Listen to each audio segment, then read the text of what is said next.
상대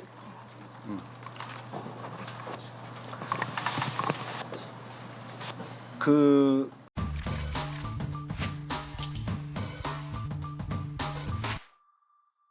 최근 하루가 멀다하게 고 김세론 양에 관한 사생활이 무분별하게 파헤쳐지고 있고 이로 인해 유족들에 대한 억측과 비난이 이어지면서 유족들은 극심한 불안과 정신적, 육체적 고통에 시달리고 있습니다. 저보고 미쳤다고 안 믿겠지만 중학교 때부터 사귀다가 대학 가고 헤어졌어요. 중학교?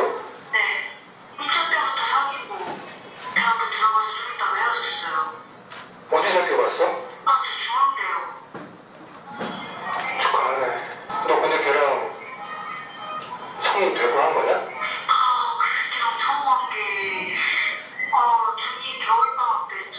와, 중이? 그것도 씨발 지금 생각하면 당했다고 해야 돼. 씨발, 당한 거지 그런 거. 세론 씨 목소리가 맞는지 여부도 저희가 다 확인을 했습니다. 일단 내용 자체가 그 따님의 어떤 과거 사생활이 지금 폭로되는 부분이기 때문에 그 부분에 대해서 유족 측도 당연히 이런 부분에 대해서 비난을 받고 있기 때문에 많은 고민을 하였지만 자신을 도와주려고 하는 사람이 이렇게 피습되는 상황에서 어쩔 수 없이 부득이하게 이렇게 공개하는 거에 대해서 다 동의를 해주셨습니다. 고 김세론 양이 어떤 이유에서 스스로 생을 마감했는지 밝히기 위한 자리가 아닙니다. 처음에는 사귄 적이 전혀 없다는 거짓말을 하다가 사귀었다는 증거가 공개되었음에도 불구하고 사과 한마디 없이 이제는 성인 이후에만 사귀었다고 다시 거짓말을 하고 있는 김수현 씨의 입장과 어떤 이유에서인지 알 수 없지만 이진호 유튜버를 비롯한 사건 관계인들이 고 김세론 양에 대한 무분별한 사생활 폭로 및 허위사실 유포였습니다. 이에 유족들은 증거자료를 제시함으로써 논란의 종지부를 찍고자 하는 마음입니다. 분명히 말씀드리지만 이 자리는 고 김세론 양이 어떤 이유에서 스스로 생을 마감했는지 밝히기 위한 자리가 아니고 오늘의 기자회견 이후로 유족들은 더 이상 무의미한 진실 공방을 원하지 않는다는 것을 말씀드립니다. 안고 잠들고 싶다라고 지금 표현을 하고 있습니다. 그리고 그 다음 장이 중요한데요. 1년 정도 걸리냐? 3년? 1년 너무해 6개월? 그러자 김세론 씨가 하고 싶을 때 하고야 그런 거 없어라고 표현하고 있습니다. 그래서 안고 자는 거 이상의 어떤 관계를 요구하는 듯한 이런 카톡을 주고받는 사이인데 과연 이런 관계가 사귀는 사이가 아니었다라면 도대체 어떤 관계인지 오히려 김세현 씨에게 묻고 싶고 당시 김세론 양은 17세였습니다.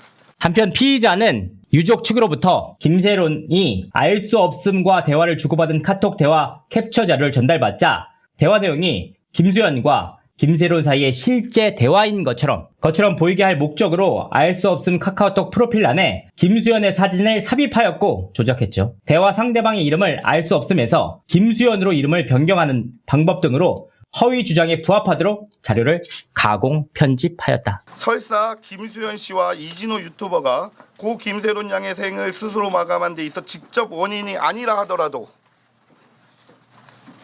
어떤 부모가 과연 이 사실을 알고 있는데 가만히 집에 있을 수 있겠습니까?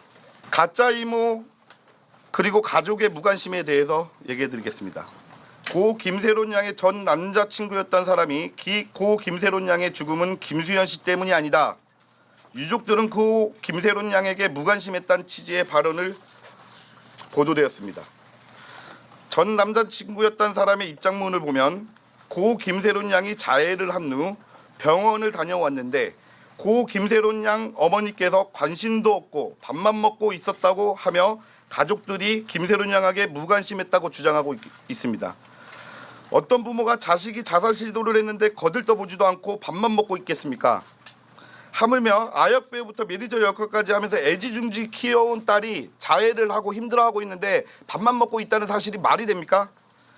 도대체 지금까지 등장하지도 않던 사람이 이렇게 갑자기 말도 안 되는 입장을 발표하는 이유가 무엇인지 납득하기가 매우 어렵습니다. 아직 전 남자친구였던 사람에 대한 고소는 진행하지 않았지만 빠른 시일 내에 대리인인 저에게 연락을 주시어 이런 말도 안 되는 거짓말을 하게 된 이유를 소상히 밝혀주시길 바랍니다. 무책임하게 아무런 소명도 하지 않는다면 그 발언에 대한 법적 책임을 강력하게 법적 조치하도록 하겠습니다.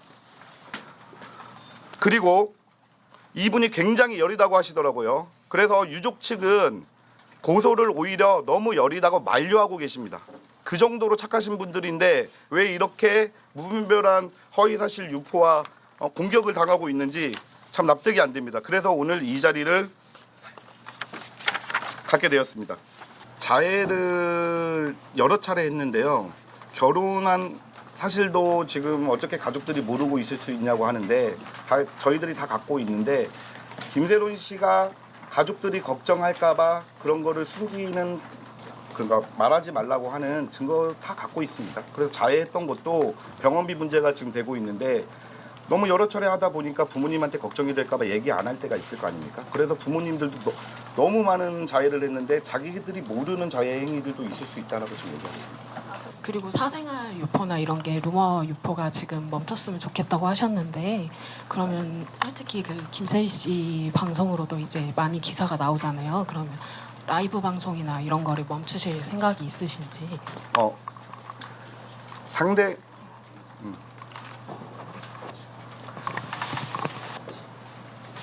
그 가로세로 연구소에서 김세론 씨의 어떤 사생활이 먼저 유포된 게 아니고요. 이진호 씨가 본인이 살기 위해서 그리고 어저께도 녹음을 보시면 그 김세론 씨의 측근한테 접촉을 해서 회유하는 과정에서 김수현 씨 측근이 왜 김수현 씨 방송은 안 다루냐라고 얘기를 했을 적에 이진호 유튜버가 이렇게 얘기를 합니다. 내가 지금 죽을 지경이라고. 그러니까 자기가 죽을 지경이기 때문에 이 원래 본질에서 벗어나서 김세론 씨의 사생활을 지금 유포를 하면서 물타기를 하고 있는 거거든요. 그래서 이진호 유튜버가 당연히 방송을 멈춰야죠. 예. 그거에 대한 대응으로 우리는 스토킹 범죄로 오늘 고소를 하고 잠정 조치를 지금 강력하게 요구할 것입니다. 내가 살자고 얘를 잡아서 머리채를 끌어내고. 다음으로 가장 궁금해하실 고 김세론 양과 김수현 씨가 미성년자 때부터 교제한 사실에 대한 증거 자료를 공개하겠습니다. 지금 첫 번째 카카오톡을 보면 고 김세론 양이 어릴 적 사진을 공유하고 있고 그 사진을 김수현 씨가 지금 올리면서 매우 귀엽다는 표현을 쓰고 있습니다. 다음 메시지입니다. 김세론 양이 뽀뽀를 하는 듯한 메시지를 보내자 김수현 씨가 나중에 실제로 해주라고 얘기를 하고 있습니다. 다음 공개하겠습니다. 그 다음 공개하겠습니다. 네. 그 다음 장에 보고 싶어가 또 나오거든요. 다음 넣을까요? 네. 여기.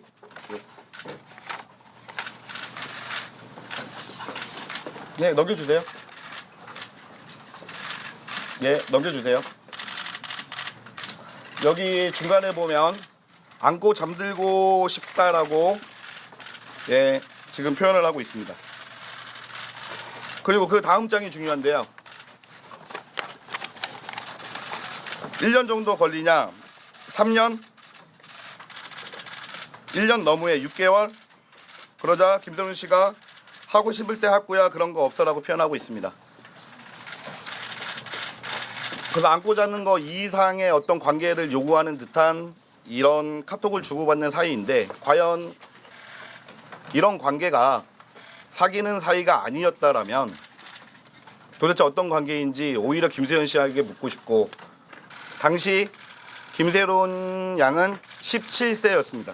조작된 카카오톡 대화 자료를 이용한 허위 사실 적시. 카카오톡을 조작했다는 것이 수사기관을 통해서 명확하게 드러납니다. 김세희는 2025년 3월 유족 측으로부터 2016년 6월경 망인이 알 수 없음과 주고받은 카카오톡 대화 캡처 사진 11장을 전송받은 뒤 카카오톡 바탕화면을 하늘색으로 변경했고 공란으로 돼 있던 프로필 부분에 김수현의 사진을 삽입했다. 대화 메시지 하단에 위치하던 대화 일시 부분을 삭제한 뒤 상단에 2016년 6월 22일 수요일과 같이 추가하여 각 자료마다 대화가 이뤄진 날짜 및 요일이 현출되도록 바꾸고 화면 상단 좌측에 고소인의 이름을 기재한 뒤 김수현의 이름을 기재했죠.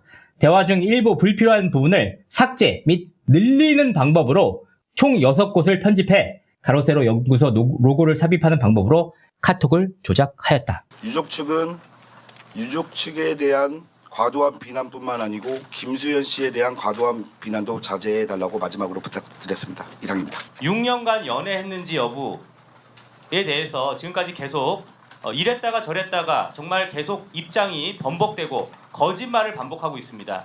솔직히 첫 번째 김세론 씨가 김수현 씨와 볼을 맞대고 있는 사진 공개됐을 때 그때 사실 무근이다. 왜 저러는지 모르겠다. 그 발언이 김세론 씨한테 어마어마한 상처로 왔고 그게 결국 김세론 씨의 극단적인 선택에 결정적인 영향을 미친 겁니다. N번방 관련 그 내용도 저희가 많은 내용을 확보하고 있습니다만 그 역시도 오로지 우리가 이 이야기를 하는 이유는 김수현의 뻔뻔한 태도에 경각심을 알려주기 위해서 저희는 이런 내용도 확보하고 있다. 하지만 이 역시도 김세론 씨와 김세론 씨 유가족의 명예를 해치지 않는 선에서 해야 되기 때문에 저희가 그 부분은 저희가 지금 아직 공개하지 않는다라는 입장도 분명히 말씀드리겠습니다. 소속사 측에서는 김세론 씨가 입었던 옷의 브랜드를 언급하면서 2019년 얘기를 했는데요. 근데 이제 방금 전에 2016년에 찍은 거라고 가족들한테 얘기를 했다라고 말씀하셨지만 그 소속사가 그 제기한 증거를 논박할 수 있는 어떤 근거가 있습니까? 지금 그거 역시도 저희가 지금 작업이 진행 중이니까 그것도 좀만 기다려주시기 바라겠습니다. 저희가 분명한 거는 김세론 씨가 그 사진을 공개했을 당시에 가족들에게 카카오톡으로 2016년도 촬영 사진이라고 밝힌 내용이 저희가 있습니다. 그 처음 3월 27일 날 기자회견을 할 적에도 고심 끝에 기자회견을 했는데요. 당시 어떤 행위를 하면은 유족들이 비난을 받고 있는 상태였기 때문에 우리가 뭔 행위를 하는 게 또 다른 또 비난을 받는 행위가 아닐까 해서 굉장히 고심 끝에 했던 이유가 그 사기였다는 이 부분에 대해서 미성년자 때 사귀었다는 부분에 대해서 공지부를 찍기 위해서 한 거였고 정말 유족은 김수현 씨의 단순 사과를 원했던 것입니다. 근데 돌아온 것은 120억 상당의 손해배상 청구와 무분별한 고소였습니다. 그리고 김수현 씨는 이렇게 얘기를 했죠. 수사기관을 통해서 진실을 입증하겠다고.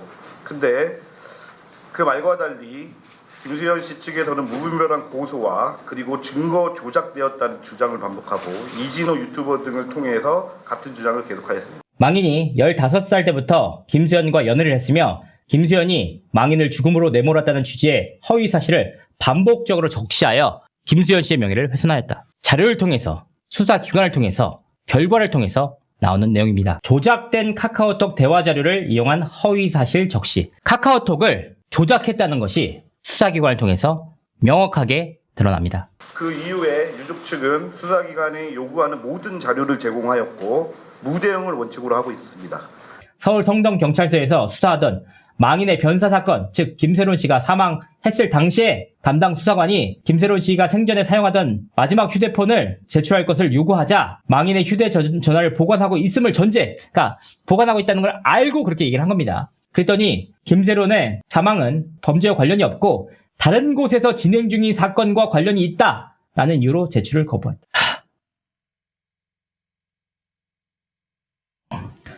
그러니까 다른 곳에서 이유를 다 알고 계셨다는 겁니다. 그 이유를 다 알고 있음에도 네. 이와 관련돼서 피의자 김땡 엄마입니다. 도와주는 그 이모입니다. 이 사건 조사 당시 휴대전화를 분실하였다고 주장하는 등 피의자들은 거짓 진술을 함으로써 중요한 증거를 고의적으로 제출하지 아니하는 것으로 보인다. 그때 당시에 권영찬 씨가 어떤 얘기를 했느냐. 유가족들이 김세론 씨가 주고받았던 핸드폰을 계속해서 살피고 있다. 그래서 실제 당시에 김세론 씨 지인들도 카톡을 주고받았던 일이 원래 있었는데 사망한 이후에 하나씩 사라지고 있다고도 얘기했습니다. 즉 누군가가 핸드폰을 살펴보고 있다는 의미인데 강남경찰서에서는 본인들이 유리한 자료를 내면서 핵심적인 핸드폰을 제출하지 않고 있다고 얘기를 했던 겁니다. 다만 우리에게 중요한 자료를 주려고 하는 이 제보자가 뜻밖의 이렇게 피습 사건을 겪으면서 어쩔 수 없이 이 세 번째 기자회견을 하게 된 점을 양해 부탁드립니다. 이 제보자께서 한국 시간으로 지난주 목요일에 길거리에서 피습을 당하셨습니다. 전라남도 광양시 거주자인 이한구라는 사람과 중국 국적의 조선족이 갑자기 칼로 이 사람을 찔러서 죽이려고 하고 가방을 뺏으려고 했습니다. 이 녹취 갖고 있던 제보자 분께서 한국 시간으로 지난 5월 1일 목요일, 지난주 목요일에 한국과 중국에서 넘어온 2명의 괴한에게 피습을 당하셨습니다. 목 부위에 무려 칼로 9번이나 찔리셨습니다. 그리고 생각해보세요. 칼빵을 놓는데 하필이면 그 사람이 92년생 이름도 이한구인데 어떻게 전남 광양 사람이야? 어떻게 김세희 맞춤형이야? 응? 김세희 대표가 딱 싫어하는 딱 그 전라도 딱 그 어떻게 그러냐고 그 말이 된다고 이 스토리가 말이 된다고 생각을 하냐고요 지금. 에? 야 이거 설계 누가 했냐? 구멍이 김세희 대표님 누가 자꾸 갖고 노는 거야? 너 죽을래? 자, 여기가 제가 다친 곳입니다. 여기 위쪽까지는 이제 제가 수술한 데인데 여기를 보여줘야 되는데, 그리고 누구보다도 김수현 씨는 김세론 씨와 중학교 때부터 사귀었다는 점을 가장 잘 아는 사람임에도 불구하고 유족 측을 상대로 허위사실 유포 명예훼손으로 고소를 하였습니다. 이에 유족 측은 김수현이 유족 측을 형사처벌하게 할 목적으로 이렇게 한 것이라고 판단하여 무고 혐의로 고소를 진행하였습니다. 김수현이 김세론과 미성년자 시절부터 교제한 사실이 없고 중학교 시절 김수현과 성관계를 한 사실이 없음에도 불구하고 명확하게 집었습니다. 그 내용들이 사실이 아니라고 수사 결과를 통해서 나온 겁니다. 유족 측으로부터 제공받은 자료와 주장에 대해서 객관적인 사실 확인이나 검증 절차를 충분히 거치지 않은 채 이를 사실인 것처럼 여과 없이 방송에 내보내거나 기자회견에 사용하기로 그릇된 마음을 먹었다. 최근 기사들을 찾아보시면 김수현 씨 측을 옹호하는 발언의 기사와 유튜버들이 많이 등장합니다. 그것 중에 가장 최근에 아버지께서 5천만 원 그 보증금 관련해서 장례식 중에 그 돈을 탐하려고 했다는 듯한 표현의 기사가 보도가 됐죠. 예, 보도가 됐습니다. 그 부분에 대해서 설명을 드리자면 김세론 씨가 사망한 날짜가 2월 16일이고 이미 2월 18일 날 집을 이사 가기로 했고 이사센터와 다 계약까지 한 상황이었습니다. 그 상태에서 지금 상중임에도 불구하고 집주인에게 오히려 배려하기 위해서 언제 짐을 빼겠다라는 전화를 하다가 알고 봤더니 그 보증금이 시원스쿨에서 그거를 계약자로 돼 있었고, 그렇기 때문에 시원스쿨한테 돌려주면 된다 이 말을 했을 뿐인데 마치 아버지가 상중에 그 돈을 탐하는 사람처럼 이렇게 꾸며내고 있습니다.